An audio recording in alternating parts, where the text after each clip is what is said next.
Makakarinig kayo ng mga labanan at makakabalita ng mga digmaan sa iba't ibang dako.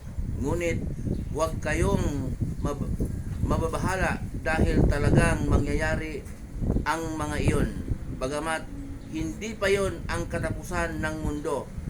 Maglaban-laban ang mga bansa at gayon din ang mga kaharian. Magkakaroon ng tagutom at lilindol sa maraming lugar, at ang lahat ng mga ito ay pasimula pa lamang ng mga paghihirap na tulad ng isang babaeng manganganak. Pagkatapos ay kapuputan kayong lahat dahil sa inyong pagsunod sa akin. Isasakdal kayo upang pahirapan at patayin. At dahil dito'y marami ang tatalikod sa kanilang pananampalataya. Mapupuot sila at magtataksil ang isa't isa. Marami ang magpapanggap na propeta at ililigaw ang maraming tao. Lalaganap ang kasamaan, kaya't manglalamig ang pag-ibig ng marami, ngunit ang mananatiling tapat hanggang wakas ang siyang maliligtas.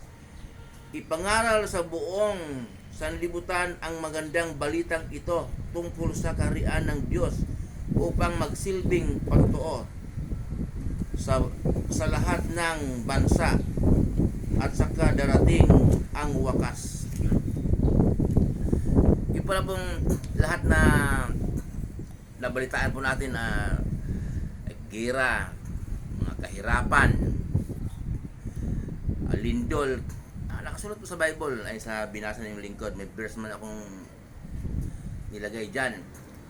Magbasa din po tayo ng Bible kung sino pang hindi nakabasa nito. May Bible sa bahay, okay. May Bible kasi sa mga kaibigan ninyo, ay basahin ninyo yung mga kahirapan at saka maraming nagpapanggap na propeta. Yun po. Yung pong magpapanggap na propeta po, malalaman po natin sa kanilang mga turo. Kapag hindi po salita ng ating Panginoong Hesus, kung walang verse na binabanggit, sarili lang nila ang kanilang tinataas, yun po'y nagpanggap na propeta. Nagpanggap, baka marami silang taong ililigaw.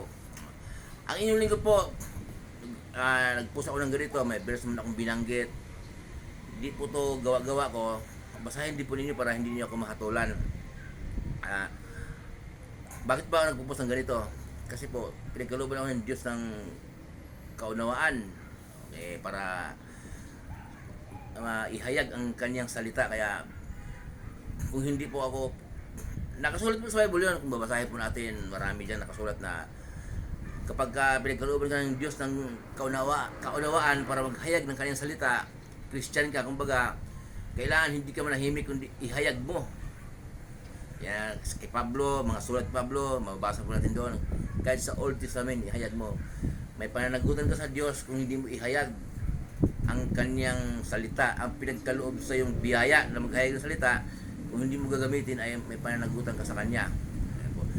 Ang ibig po sabihin, magpanggap, marami dang magpanggap ng propeta at maraming tao na ililigaw.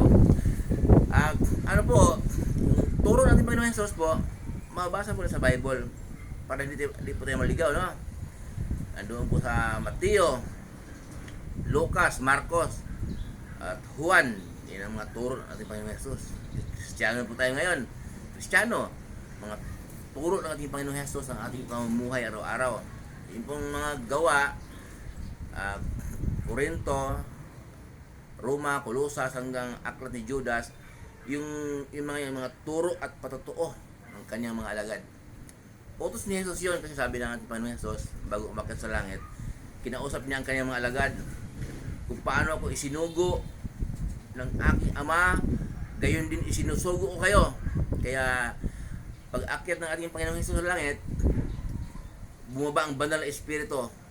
Mababasa po natin yung pangako ni Jesus na bababa sa kanila ang banal na espiritu upang manguna kung ano sasabihin sa kanya. Kung sino man ang pinagkalooban ng Diyos ng kaunawaan para maghayag ng kanyang salita, banal na espiritong manguna. Ako po, hindi ko naman alam to kung walang banal na espiritu na nanguna sa akin eh. Hindi ko rin alam yung mga salita ng Diyos na yan.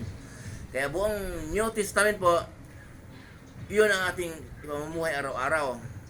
Magbasa po tayo ng Bible, may verse na akong nilagay dyan.